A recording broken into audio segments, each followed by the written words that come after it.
we've seen a lot of celebrities lately conking off for good or falling prey to heart attacks. They're in great levels of physical fitness, but something or the other happens to them and you're wondering, "Arey, ye to bahut fit tha ya fit thi, heart attack kaise ho gaya?" Do you think there's some problem with people who are into recreational sports or fitness but don't take their diet very seriously? Absolutely. Actually, मेरा एक client था, Puneet Rajkumar, very famous actor. He was my client many years ago. I would subscribe to him as being one of the fittest individuals I know. Gymnastics, workout. He would push himself to the next level. Was he unhealthy? No. Did he have an underlying heart condition? No. So what could be the reason? So now when I sit down as a nutritionist, we have to understand that post-COVID, the COVID virus and the COVID vaccination have raised inflammatory markers or the spike protein in the human body. And this, unfortunately, cannot be monitored in real-time level. And people go through their normal stresses in life. Stress of not eating the right food, stress of eating the wrong food, stress of schedules, stress of workouts. And the workout of stress, I'm not saying in a negative term. It's like you need to push the body to get a certain physiological change. But could it be because we don't have real-time monitoring of inflammation in the blood and the spike protein and the heart, that there were chances of inflammatory markers leading to heart conditions, myocardial infarction, stroke? And so the medical community is divided on what could be the outcome. People postulate it's the vaccination. People postulate, like me, we're eating out more often. Very few people know this, but palm oil. I do omega-3 pinprick test in my clinic. Do you know the ratio for omega-6 to omega-3 should be 3:1? Okay. My level when I tested was 31:1.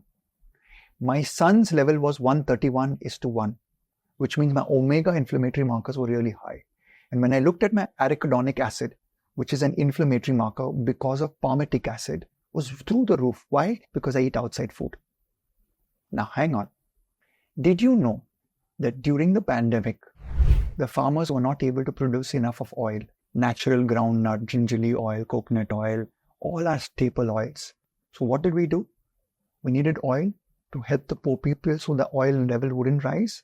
So we imported which oil? Palm oil, highest in palmitic acid, affecting the heart rate. Now what you and I are doing, we click on an e-commerce app, we order our food instantaneously. That's affecting people. Go back a decade and ask any individual how much they ate outside. It was once a week. Go back to our parents once a month. Go back to our grandparents once in 6 months. Kisi ka shaadi ke liye bahar kha raha hai. Today, last week, I ate out 4 times. How many times did you eat out, Shloka? Once. So you're a health coach, so you understand that. But that exposure to that food with palm oil, inflammatory marker, these underlying conditions nobody is tracking. So palm oil is something that these guys use, people who are feeding us from the outside. Because it's a very neutral oil. See, a South Indian will not eat gingerly oil. A North Indian will not eat coconut oil or mustard oil. So you've got to figure out that when you create food in today's dynamic India, multifaceted cultural India, we live in Bangalore right now. So many cultures, so many religions, so many races over here. I eat your food, you eat my food. But I'm a little finicky about having coconut oil in the food. I'm a little finicky about having gingerly oil. Palm oil is neutral in flavor. So it's the preferred choice. It's also the cheapest oil. Does this hold true for all refined oils? It does hold all true for all refined oils, because if I become a Puritan, then I say, evolution never gave us oil in a bottle. Correct. We ate it off the nuts and seeds. Pakane wala cheese, matlab tel, tadka. This is modern day cooking. Flavor, gastronomy explosion. Maybe our heart is not agreeing with it. Arteries are not agreeing with it. And maybe we're just eating too much, which is what I said earlier. The human race is eating too much. We do not know what we're putting into our body, how much we're putting into our body, and how frequently we're putting it into our body. So I think this results in these heart problems. This results in the inflammatory markers. This results in the stresses. And I think that's why people are conking. So 2-3 things that we can do. Number one is try reducing our consumption of outside food. That is, try to cook food as much as we can. And second, use oils which are non-refined, right? Which would use more cold-pressed oils. Try and not use oils. Try and use steaming, roasting, braising of your food. And Or maybe try using ghee. you could use ghee, provided your genetic test comes back, provided your food intolerance test comes in, or use coconut oil. So there's a huge debate between saturated fats like ghee and coconut oil being good for the heart. And there's one school that says it's good for the heart, and one school says that it's bad for the heart.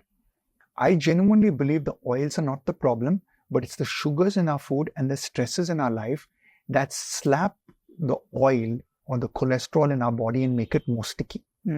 Refined sugar, refined carbohydrate in diet, which raised our HbA1c or sugar levels, which went and made our cholesterol more stickier, thereby generation of plaque formation. So I have people who have very high cholesterol, but absolutely no high HbA1c or sugar levels. They have no problems, no plaque formation, arteries are clear. We also live in very fast-paced times. Where are you? No. The podcast is supposed to come, my heart is going half, we're going to the deadlines. The way the world works today, if I went back 20 years ago, I had a pager. My boss paged me. I'd call him 3 hours later. Now when I call up my team, I'm like, why don't I answer my call in 30 seconds? Right? That level of stress at which we have deadlines and delivering work, either in yoga and Ayurveda and my nutrition clinic, or you out there when you're in your practice, I just think we're vibrating at such a high level of frequency. Our adrenals are so high, we have forgotten how to relax. So the heart is beating at a higher rate. And which is why heart disease, I believe, is the leading cause of death in the world today. It's one of the leading causes of death in the world, and India is the highest carrier of genetic anomalies. So as a population, we tend to have atrial fibrillation, cardiomyopathy, and a few other gene markers that are very high. Like I have the cardiomyopathy gene. So I constantly test my father who's 75 years of age. So then comes your epigenetics, how you eat and how you behave.